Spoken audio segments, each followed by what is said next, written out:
Steph, you guys are 14, 9 minutes left. What kind of happened was following that? Couple turnovers. They hit some tough shots, and got the crowd into it. We had 2 or 3 possessions where transition we turned it over, and those are momentum swings that you can't have on the road like that against a good team. And then obviously Kyrie makes a big shot, so like where we are, learning lesson for us going forward. We've always talked about us gelling with late game execution, and that was a good test for us that we obviously didn't pass. We got to get better.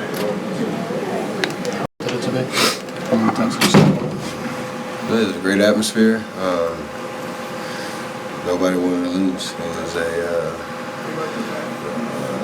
pretty fun back and forth game that you kind of expect with the history of our 2 teams and on Christmas Day kind of vibe.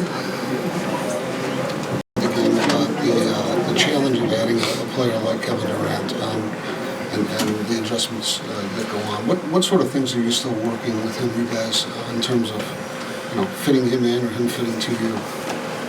I mean, we're past that. It's kind of just as a team understanding the plays, our go-to plays down the stretch, and just we have to stick with our identity, who we are, and that balance between the flair and the creativity, the looseness that we like to play, and being disciplined and solid with the ball. And tonight we favored, the undisciplined style that we can fall into. So everything up until 6-7 minutes left in the fourth quarter was pretty good. Just got to finish. That shot you hit to make it 108, that looked like a play from the past.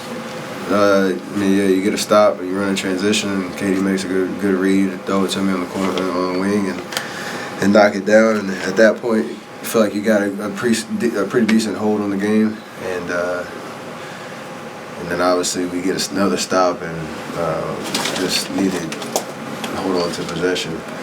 The ball bounces a certain way, they get a bucket, and then just a tough way to end down the stretch. Do you think you?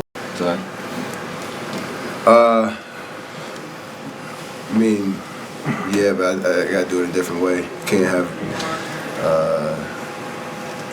Honestly, you can't have 11 shots. I gotta get more looks at the rim, and that's nobody's fault. It's just I gotta figure out a way to be more aggressive in that respect, and keep the defense honest and use all the talents that we have on this team, including my scoring ability. So you can't do that. You see it from KD than usual tonight? Seem like that. No, he's been doing that all year, and he just was able to exploit some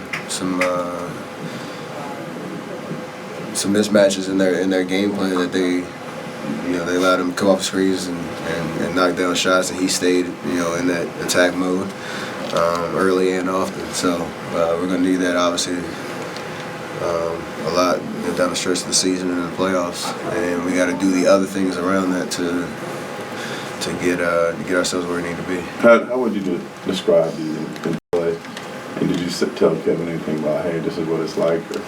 No, he's been in this situation before, and nothing's new about the grand stage of the Christmas Day game or what it might be like in the playoffs and hopefully in the finals where we want to get to. So there's no learning lesson from him or for him or anybody on our team. You weren't final possession when Kyrie hit the jumper. Does that frustrate you at all? Or? Yeah. Did you say something to Steve about it, or you just kind of? No. It's his call, obviously, but we love the competitive nature. You want to be out there trying to make a play, so that'll never die in me. Is it frustrating that play off the ball, Richard Jefferson checked you? Is it frustrating that you don't get those calls? Yeah, in the moment for sure, but you can't let that take you out of your mindset or out of your attack mode or your focus on the game. You can obviously say something to the refs and hope they see it. And just keep attacking. So no sense having a pity party. Like I don't get calls, this and that. You got to play through that stuff and overcome in spite of all that. Great.